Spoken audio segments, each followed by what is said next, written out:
घ्या. नमस्कार गुरुजी. नमस्कार. काय एवढं तातडीनं बोलवून घेतलं आणि गुरुजी कसं काय आता इथे? अरे या ना या, बसा बसा तुम्ही पण.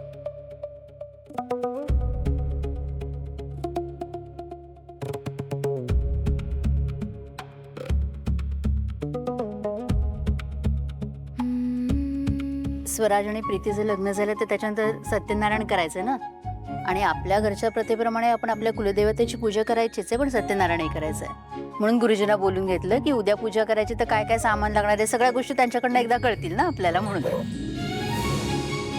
ताई माफ करा, पण सत्यनारायणची पूजा होऊ शकत नाही.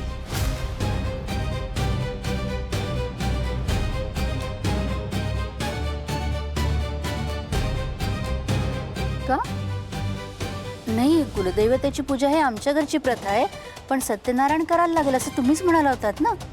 मग आता का नाही म्हणताय? म्हणजे मला अर्थ नाही कळला तुमच्या नाही म्हणण्याचा. अहो ताई, उद्या फक्त पूजा होऊ शकणार नाही असं मला म्हणायचं होतं.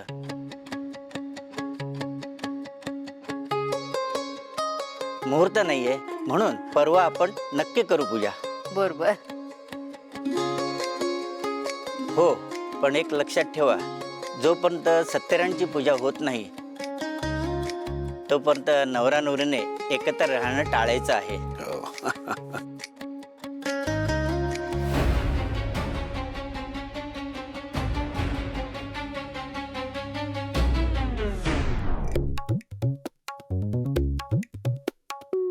एवढी सगळी डेकोरेशनची तयारी केली आहे, त्याचं काय करायचं?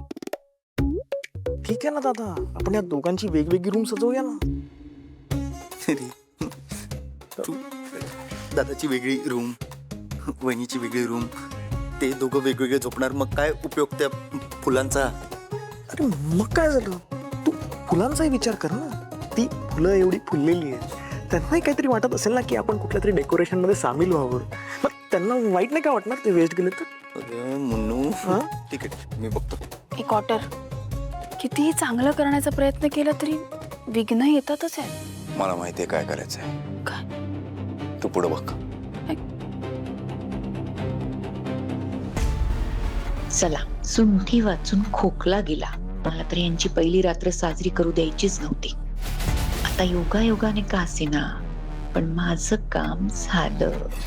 आता जोपर्यंत पूजा होत नाही तोपर्यंत प्रीती आणि स्वराज एकत्र रूम मध्ये राहणार नाहीत.